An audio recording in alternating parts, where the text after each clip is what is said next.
राधे राधे। क्या हाल चाल हैं आप लोगों के? विश्वास से हाल चाल बहुत बेहतर होंगे, और हो भी क्यों ना।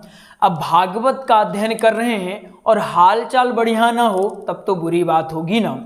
तो आइए हम लोग आज पुनः श्लोक समझने का प्रयास करते हैं। आपने दीपावली में खूब छुट्टियां मार ली हैं, खूब पटाखे फोड़े होंगे, खूब दीपक प्रज्वलित किए होंगे, मिठाइयाँ खूब खाई होंगी, और विश्वास है आप ये वाली दीपावली खूब हर्ष और उल्लास के साथ मनाए होंगे। तो अब छुट्टी बहुत हो गई है, अब करते हैं काम की बात, और आपका ध्यान पूरा का पूरा यहाँ होना चाहिए। आपने देखा था हम छुट्टी के दिन भी अर्थात दीपावली के दिन भी क्लास लिए थे, और जो अपनी ऑनलाइन स्पेशल क्लास चल रही है उसमें भी हम अपने आचार्य को बोल दिए थे कि आप इनकी छुट्टी न करें, क्योंकि पढ़ाई तो चलती रहनी चाहिए। क्या कोई त्योहार आता है तो हम भोजन छोड़ देते हैं? नहीं छोड़ते हैं। सांस लेना छोड़ देते हैं? नहीं छोड़ते हैं। तो पढ़ाई जिसके वजह से कल को हमारा विकास होगा उसको क्यों छोड़े। तो आइए समय को व्यर्थ ना करते हुए करते हैं काम की बात। आइए आगाज करते हैं आज की क्लास को। हमने यहाँ 4 श्लोक ले लिया है, ठीक है, 4 श्लोक। इसको अलग अलग कर देते हैं। सबसे पहले पहला श्लोक ए, दूसरा श्लोक ए, तीसरा श्लोक ए, और यह चौथा श्लोक है। पूरा आप लोगों के सामने है। पहले एक एक शब्द को समझते हैं, इसके बाद हम ये समझेंगे कि इनको गाना कैसे है। आप लोगों के लिए होमवर्क है कि इसको बुक में आपको खोजना है। क्या करना है? इसको बुक में आप लोग खोज लीजिएगा। क्या करना है? खोजना है, पहला काम। इसके बाद याद करना है, दूसरा काम।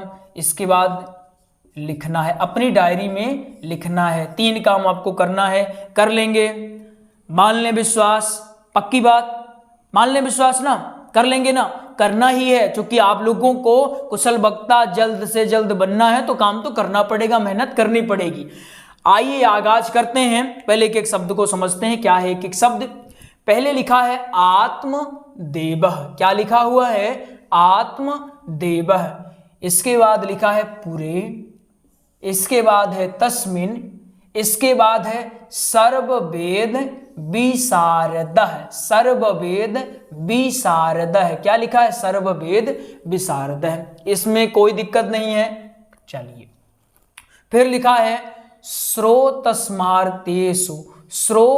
श्रोतस्मार्तेषु निष्णातो द्वितीय इव भास्करः। क्या है? भास्करः। फिर क्या है? लोकवार्ता रता क्रूरा। लोकवार्ता रता क्रूरा प्रायशो बहु जल्पिका। प्रायशो बहु जल्पिका। क्लियर है ना? चलिए, फिर सूरा चा गृह कृत्येषु कृपणा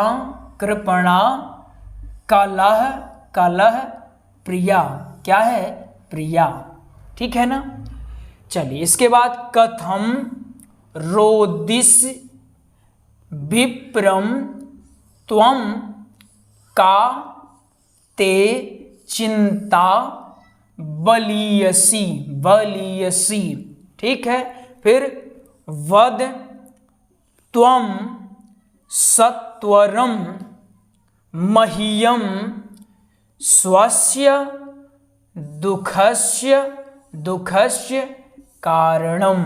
ठीक है। अभी एक बार और समझेंगे, परेशान नहीं होना है। एक एक शब्दों से अपनी मित्रता हो जाए, इसके बाद बोलना आसान हो जाएगा, दिक्कत वाली बात नहीं है। ये समझ में आ गया? इसके बाद है किम ब्रवीमि ऋषे दुःखम पूर्व पापेन संचितम। ठीक है। फिर क्या है? मदीया है पूर्व जास्तोयम कवोष्ण कवोष्ण मुप मुप भुंजते भुंजते। आपकी जो भागवत वाली पुस्तक में है तो भुंजते ऐसा लिखा है, भा लिखा है, इया है और ए जा है और ए ते लिखा हुआ है, लेकिन हमने इसको सरल करके लिखा है ताकि पढ़ने में कोई दिक्कत ना हो, इसलिए हमने इसमें भुंजते लिखा है। ऐसा ना हो कि आप बुक में गए, आपने भुंजते ऐसा पढ़ा, फिर कहें गुरुजी आपने क्या पढ़ा दिया। हम आपको यहाँ सरल करके पढ़ाते हैं ताकि आपको सरलता से सारी चीज़ें मिल जाएं।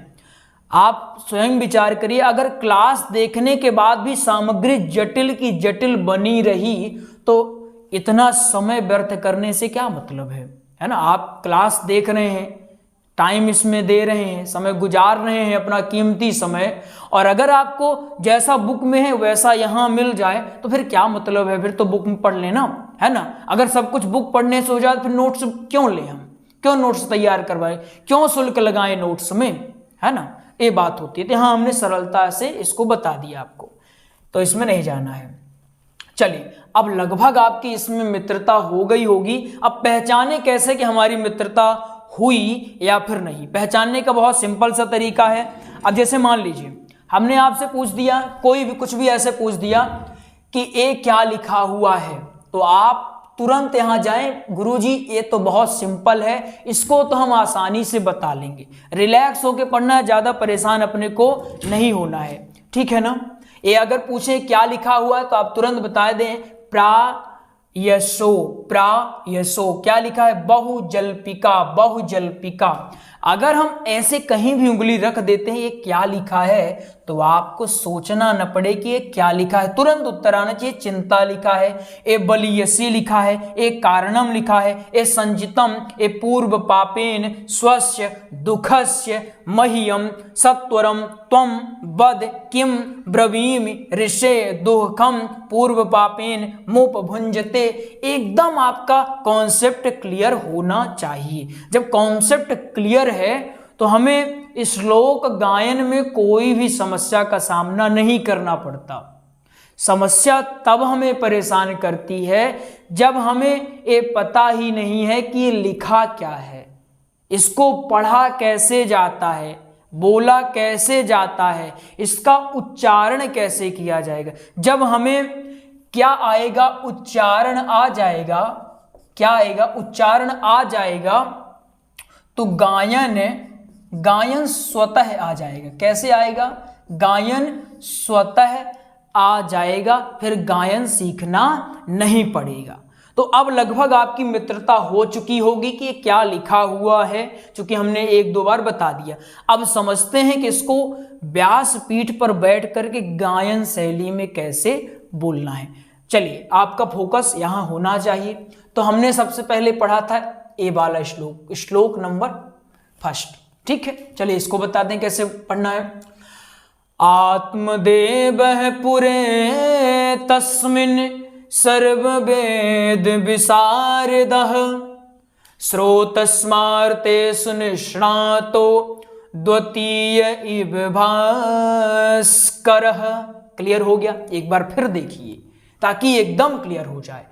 आत्मदेवः पुरे तस्मिन् सर्ववेद विशारदः श्रोतस्मार्ते सुनिष्णातो द्वितीय इव भास्करः।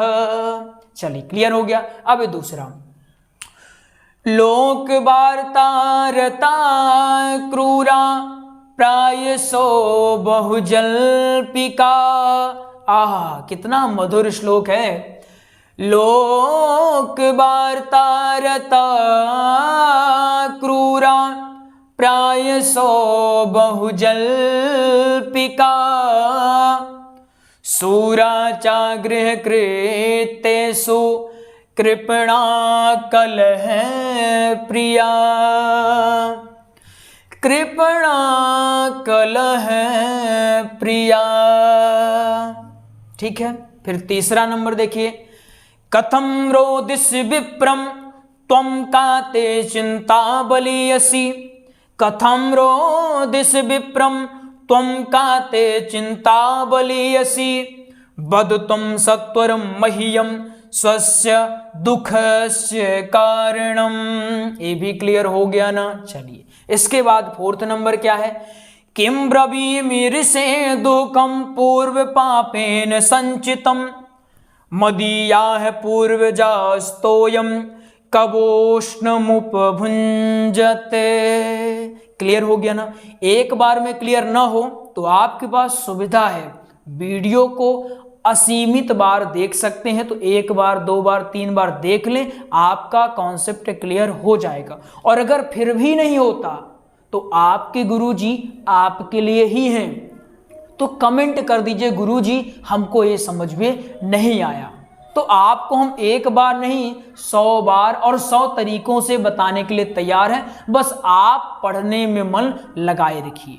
तो आइए आपको एक जानकारी देते हैं, इसके बाद हम क्लास को करेंगे एंड। और पढ़ाई में बिल्कुल भी कोताही नहीं करना है, लगन से पढ़ते रहना है। हम भी यहाँ आए तो एकदम गंभीर होकर चाहे तो बता सकते हैं, हमारी प्रकृति ऐसी है कि हम कैसे भी गंभीर हो जाए, हंसमुख हो जाए, किसी भी तरह से पढ़ा लेते हैं, कोई हमें समस्या नहीं होती है। तो आए तो हम भी चाहें तो इस बढ़िया से बढ़िया कुर्सी रख लें, कुर्सी रख लिए हैं, वो बच्चों ने रख दिया है कुर्सी, यहाँ दुपट्टा उपट्टा डाल लें, पूरे थोप लें तिलक और बढ़ा लें जटाजूट और बोलें तो आइए भक्तों आप लोगों को कुछ बताते हैं। तो आप लोग कहेंगे महाराज कुछ मत बताइए। हम भी चाहें तो बढ़िया इसमें आसन जमा के बैठे, हम क्यों बार बार चिल्ला रहे हैं, क्यों बार बार लिख रहे हैं? इसलिए लिख रहे हैं ताकि आपको कोई समस्या न हो, आप बेहतर ढंग से पढ़ पाएं। और आप विश्वास मानिए हमारी जो गुरु दक्षिणा है उसी में होगी, जब आप लोग बढ़िया से सीखेंगे और आगे चल के कल राष्ट्रीय और अंतरराष्ट्रीय स्तर पर ख्याति प्राप्त करेंगे। तो कुछ ना कुछ तो आप जब व्यासपीठ में बैठेंगे तो याद आएगा ही कि थे कोई संजीव मिश्रा जो हमको पढ़ाया करते थे, वो चिल्ला चिल्ला कर पढ़ाया करते थे, चिल्ला कर कहा करते थे पढ़ो पढ़ो पढ़ो। उन्हीं का जो परिश्रम है आज हमें यहाँ तक लाया है। भले ही आप सबके सामने ना कहें, हमें भूल जाएं, भले ही अपने गुरुजी को भूल जाएं कल को, लेकिन मन में थोड़ा तो याद रहेगी कि गुरुजी थे, हमको पढ़ाया करते थे। तो बढ़िया से पढ़ते रहना है, ठीक है ना। आइए आपको एक जानकारी देते हैं। हमने भागवत जी का श्री राम कथा का व सत्संग का, किनका? सत्संग का हमने प्रॉपर नोट्स तैयार करवा दिया है। क्या तैयार करवाया है? नोट्स। ये नोट्स आपको मिलेगा PDF फॉर्मेट में, ठीक है ना। भागवत जी का नोट्स अगर आप कंप्यूटर टाइपिंग वाला लेते हैं तो मिलेगा 1389 में, और अगर हस्तलिखित लेते हैं तो ये मिलेगा 489 में। इसमें थोड़ी चीजें एक्स्ट्रा मिल गई हैं, और भी स्टैंडर्ड इसको बना दिया गया है, इसलिए इसका शुल्क ज्यादा है। क्वालिटी ज्यादा है तो शुल्क ज्यादा रहेगा, ये तो सिंपल सी बात है। श्री राम कथा का नोट्स आपको मिलेगा 1449 रुपए में, सत्संग का नोट्स आपको मिलेगा 441 रुपए में। अगर इन्हें आप प्राप्त करना चाहते हैं इस नंबर में कॉल कर लें, नंबर है 8269386376। इस नंबर में आप कॉल कर लें, आपको नोट्स की और जानकारी भी दे दी जाएगी और आपको नोट्स भी उपलब्ध करवा दिया जाएगा। नोट्स का अर्थ यह है कि आपको संपूर्ण चीजें जैसे प्रसंग, दृष्टांत, दोहे, भजने, सारी चीजें एक ही स्थान पर मिल जाएगी। अगर और भी सिंपल करके बोलें तो अगर आप नोट्स का अध्ययन करते हैं तो और आपको कहीं बाहर से कुछ भी नहीं ढूंढना पड़ेगा। दूसरी खासियत ये रहेगी कि जैसे नए वक्ता होते हैं उनको प्रॉब्लम होती है, गुरुजी पहले दिन क्या बोलें, दूसरे दिन क्या बोलें, कहाँ पर विश्राम करना चाहिए, कहाँ से कथा प्रारंभ होनी चाहिए। ये नोट्स में सब कुछ लिखा रहेगा। पहले दिन की कथा तो पहला नोट्स पढ़िए, उसको लेके जाइए साथ में, उतनी ही कथा आपको बोलनी है। दूसरे दिन का दूसरा, अर्थात सारी 7 दिन की कथा भागवत की पूरी अलग है, राम कथा की 9 दिवसीय पूरा सब कुछ अलग अलग बना दिया गया। एक एक्स्ट्रा चीज और है, हमने जैसे संगीत प्रस्तुति, कथाओं में जो संगीत प्रस्तुति करते हैं उनके लिए भी हमने नोट्स तैयार करवा दिया है। जैसे भागवत की भजनों का नोट्स, भागवत की भजनों का नोट्स और श्री राम कथा की भजनों का नोट्स। इनका आपको भागवत की भजनों का नोट्स 299 रुपए और श्री राम कथा की भजनों का नोट्स 299 रुपए, ये दोनों नोट्स मिल जाएंगे। तो अभी तक शिकायत थी गुरुजी आप वक्ताओं के लिए इतना कर रहे हैं, संगीतकारों के लिए कब प्रयास करेंगे, तो हमने प्रयास कर दिया है। आप चाहें तो भजनों के नोट्स ले सकते हैं, इसमें आपको ये होगा प्रसंगानुकूल सारी भजनें मिल जाने वाली हैं। तो आइए मिलते हैं अगले प्रसंग में, तब तक के लिए जय जय श्री राधे श्याम।